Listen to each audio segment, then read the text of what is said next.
Welcome to yoga. I am your teacher, Bria. I was trained by Leslie Fightmaster, and I've been teaching yoga since 2018. Today, I am in my luteal phase of my cycle, so I thought I would create a luteal phase yoga practice for all the ladies out there. But if you don't have a cycle, you can still practice this yoga practice with us, but it is specifically made for your luteal phase, but it'll be beneficial no matter what phase you're in or if you don't have phases. So we're gonna start sitting down in Sukhasana, crisscross applesauce. Bring your hands to your knees, palms facing down. We're gonna lift our shoulders up, pull them back and drop them down. Close your eyes. Breathing in and out through our nose. Let's take some slower, deeper breaths.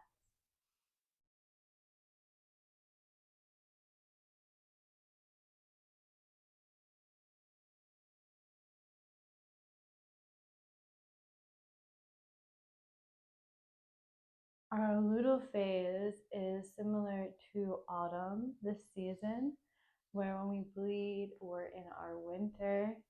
Directly after we're done bleeding, we're going to be in our follicular phase, which is related to spring. And then ovulation is going to be your summer phase. So when you're in your luteal phase, think about fall, autumn. What do you like to do in the autumn? And also for me particularly, and you might have a similar experience, I have a hard time with my mental health during my luteal phase. This is when I'm extra irritable and I feel down. I get really sad and sometimes very depressed in my luteal phase. So I thought a nice, slow, relaxing, centering, grounding yoga practice would be really beneficial for the two of us. Or maybe you're practicing with a friend. So keep taking a slow, deep breaths. We're going to do a little breath work practice before we get into our asana poses. Let's do some box breathing. So you can still have your eyes closed, your hands on your knees, and we're going to inhale. And as you inhale, you're going to count to 4, hold for 4, exhale for 4, and then hold your breath out for 4. So you're inhaling, filling all the way up with air, and then you're holding that air in, and then you're exhaling all the way until you're all the way empty. And then you're holding with no air at all for 4. And if this is a bit challenging for you, cut down the number. So don't push yourself when you're doing a breathwork practice, especially if you're alone, because that can be really dangerous. So if you're really uncomfortable or you're finding the 4 seconds to be too long, cut it down to 3 or even 2 or even 1, wherever you're at today, because I'm not there with you to help you and guide you through this, and you might be alone. So always do what you're comfortable with, which is why we're not going to do it together. I'll start it off and we'll sit and do some box breathing, but I'm not going to sit and count the whole time because your seconds can be shorter or longer than mine, and I want you to listen to yourself and your body and do what you need and breathe how you need to breathe today. So I'll just count the first one off, and remember, you don't have to synchronize with me. I want you to listen to yourself, your body, your breath, and what you need today. So we're going to start, and during this practice, try keeping your eyes closed. We're breathing in and out through our nose, and let's get into it. So inhale, 1, 2, 3, 4. Hold, 1, 2, 3, 4. Exhale, 1, 2, 3, 4. Hold, 1, 2, 3, 4. So keep going at your own pace.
And wherever you're at, we're going to return to our normal, regular breathing without control.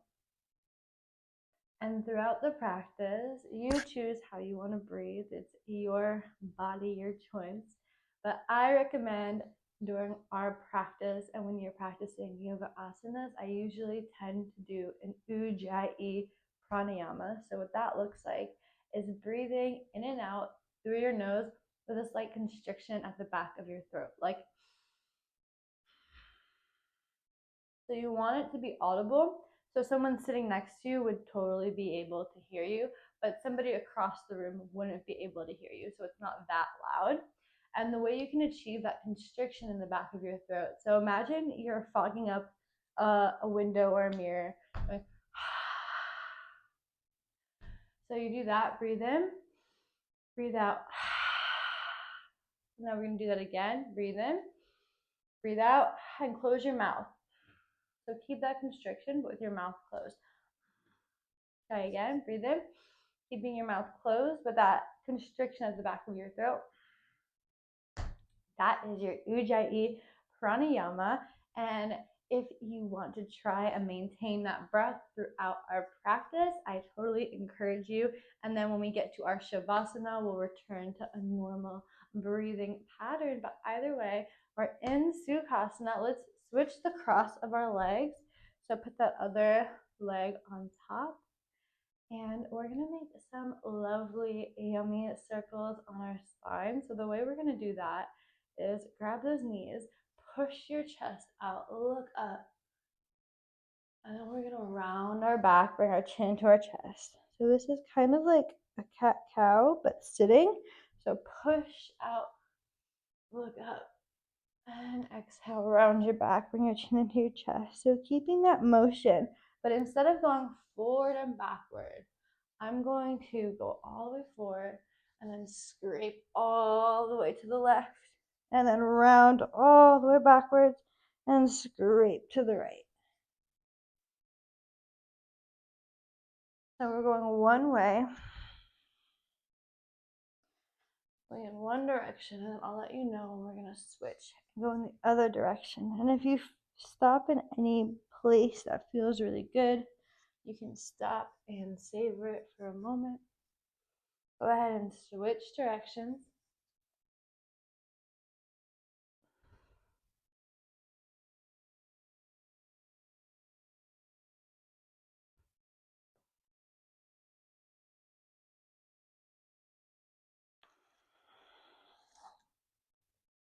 All right, coming back through center, we're going to take our legs out wide. Flex your feet so your toes are pointing up to the sky. Sit up nice and tall. Ground into the earth through the base of your spine and reach the crown of your head up to the sky towards the universe.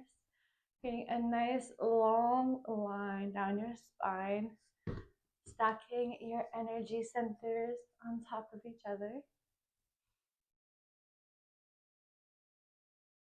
Inhale and reach your arms up to the sky, keeping your legs engaged, your feet flexed, and a nice long spine. Fold forward as much as you comfortably can today. I would much rather have you bend your knees and then bend your spine, but it's totally okay if this is where you're at or if you're a little bit further. I'd rather you practice the pose in alignment than try to force yourself into looking a certain way in a shape. Yoga is about how you feel, not about how you look. And our bodies are all so different, and even your own body will be different on a different day. So perhaps yesterday you were able to fold all the way forward perfectly, and today maybe you're all the way up here. And that's normal and that's okay. Just listen to your body and what you need today. And we're going to sit up, take our right hand and drag it all the way down toward that right foot. Reach your left hand up to the sky. And then we're going to slide that left hand all the way down over to that left foot and reach our right arm up to the sky. And reach both hands up to the sky and bring them down. We're going to bend our right leg. So bring the bottom of your right foot onto your left thigh and turn your hips towards that left foot, keeping that foot flexed. Inhale your arms all the way up and fold forward, keeping a nice long spine. Again, I'd much rather you bend that knee than bend your spine. When you're folding like this, think about bringing your stomach to your thigh.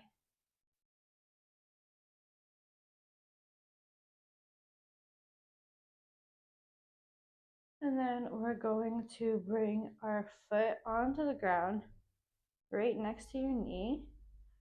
And you can adjust it if you want to go a bit above or a bit behind, whatever feels good for your body. And then we're going to take a bind around that leg. So you're going to wrap your right arm all the way around and try to connect your hands behind you.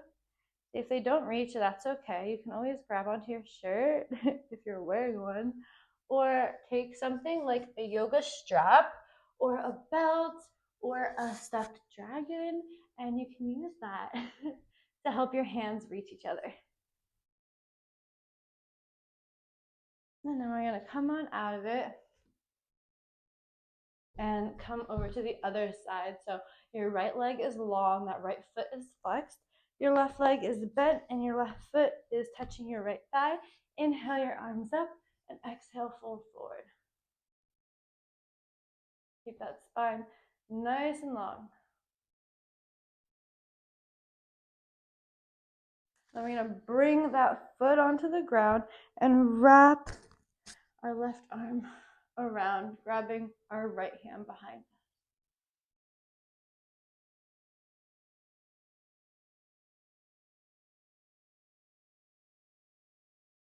And then you can come out of that. Bring both your legs out wide once again. Reach your arms up to the sky and fold forward one more time.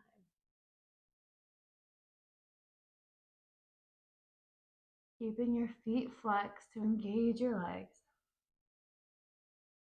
And then come on up.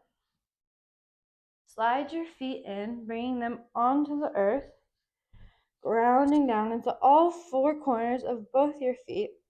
Keep your knees and your toes tracking in the same direction, and then come on off your bum into Malasana. Hands together at heart center. You can use your elbows to push your legs out a bit further. And again, always listen to your body, and your Malasana will probably look different than my Malasana. So wherever you're at, be there and appreciate it and take care of yourself. Yoga is supposed to help you feel good and be relaxing.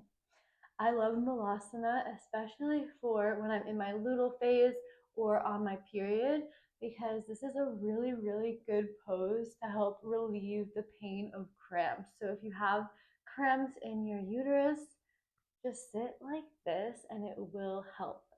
It's helped me in the past, and hopefully this will help you as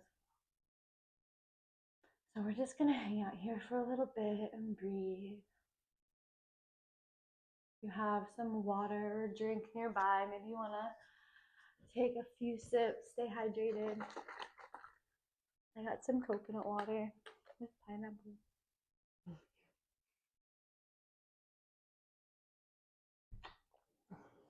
I also put a little salt in it to make a little adrenal cocktail. So we're gonna lean forward a bit, bring your hands onto the ground, and then heel toe your feet out. So you're gonna be in a wide-legged forward fold standing. So we're gonna take our left hand, bring it in between our feet, and then take it about a handprint above where your feet are. And then reach with your right arm, keeping your hips where they are, so we don't want the bottom of our body to move. Maybe reach back and make sure one of your hips isn't going to pop up as you do this. But then reach your right hand up to the sky, opening up your chest. And if you want to go a bit deeper, you can take that left hand and bring it anywhere on that right leg. And then come back to your wide-legged forward fold. and place your right hand where your left hand was, keeping your hips where they're at. Lift that left hand up towards the universe, up to the sky. And then if you want to go a bit deeper with this shoulder stretch, go ahead and take that right hand on your left leg. And then come on back to your wide-legged forward fold. Look up, get some length on your spine, and then stand all the way up. We're going to turn our toes out so your toes are facing either side of your mat. Bend your knees so your knees are above your ankles, coming into a goddess squat. You can bring your hands to your thighs and then twist towards your left.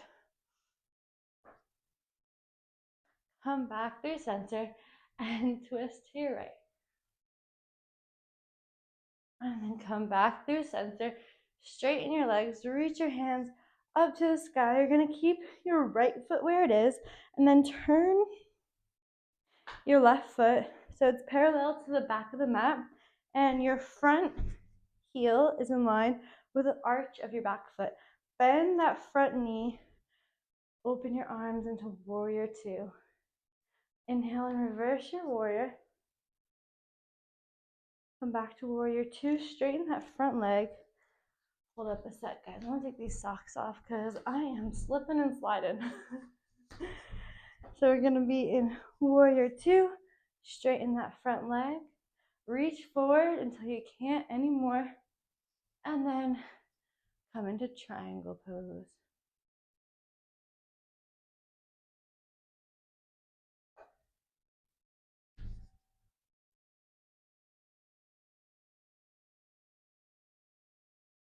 Come back into warrior two. I don't know if the camera is catching it, but it is dusty in this room. My goodness. And then we're going to straighten that front leg, turn that foot back to turn that right foot back into wide-legged forward fold stance, and then fold forward. Inhale, get some length, and then reach your hands all the way up, standing all the way up. We're going to turn our left foot so that our left heel is in line with the arch of our back right foot. Bend that front knee and open your arms into warrior two. Inhale and reverse your warrior. And then come back to warrior two. Straighten that front leg. Reach forward until you can't reach anymore. And open up into triangle pose.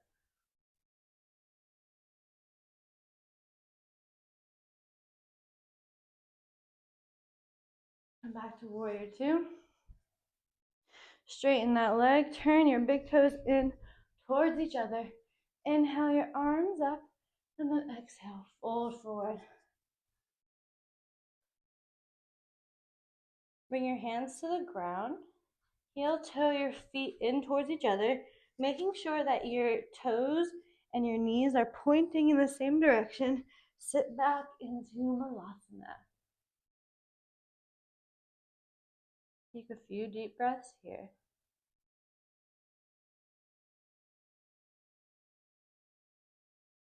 And then we're going to sit down on our bums, make our way onto our back.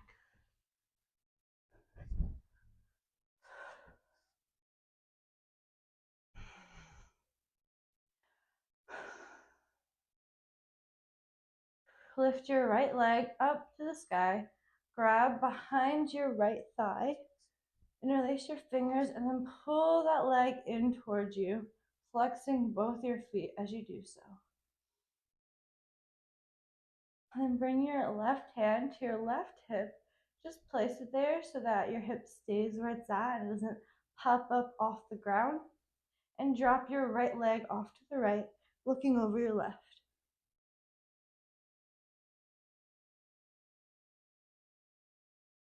Come back through center. Bring your right hand onto the ground, palm facing down, pressing into the earth.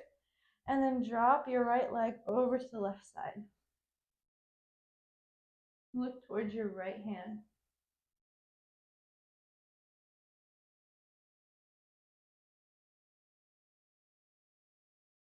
Point that left leg back up to the sky, and then drop it down that right leg, drop it down next to your left leg, and then lift your left leg up to the sky, interlace your hands behind your left thigh, flex your feet and pull that leg in towards you.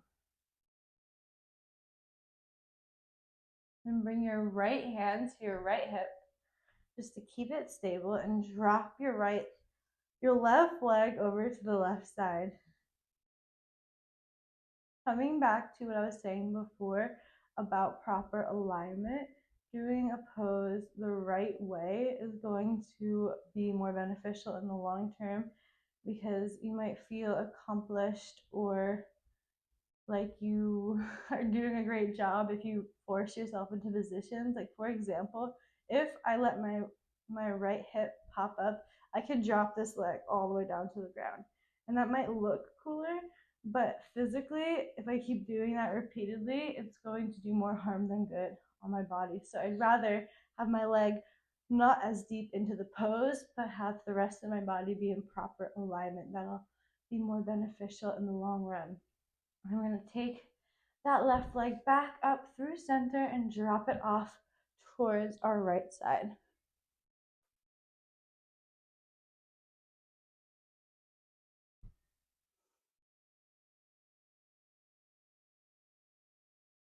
And then raise it back up to the sky and drop it down. Now hug our right knee in and then take it over to the left. Just doing a little gentle twist. Bring it back through center and then straighten it. Hug your left knee in and take it over to the right.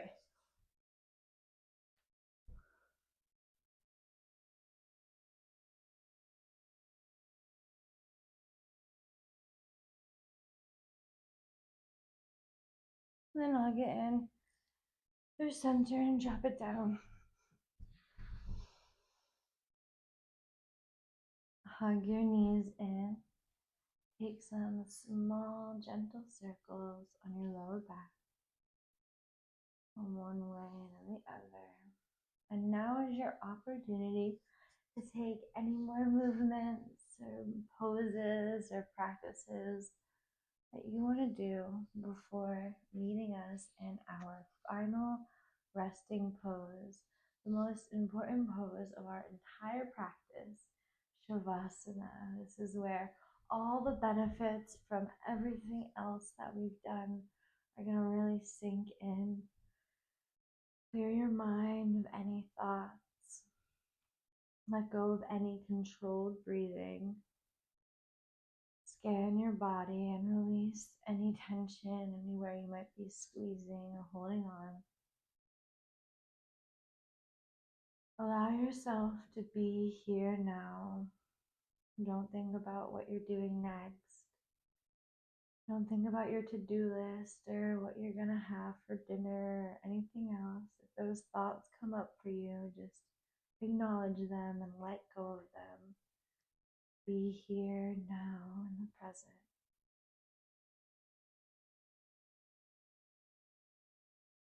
Shavasana.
slowly start to make movements in your fingers and in your toes.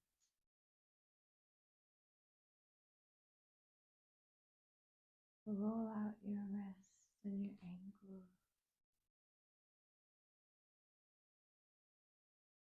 and reach your arms up above your head. Big stretch. Gently roll off onto your side.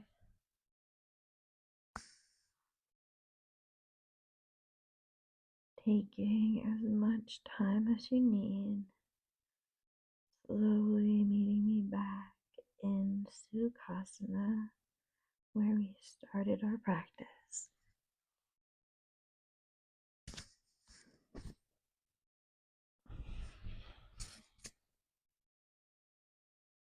Bring your hands together at heart center. Remember to be kind to yourself, be kind to the universe, and be kind to all life everywhere. Namaste.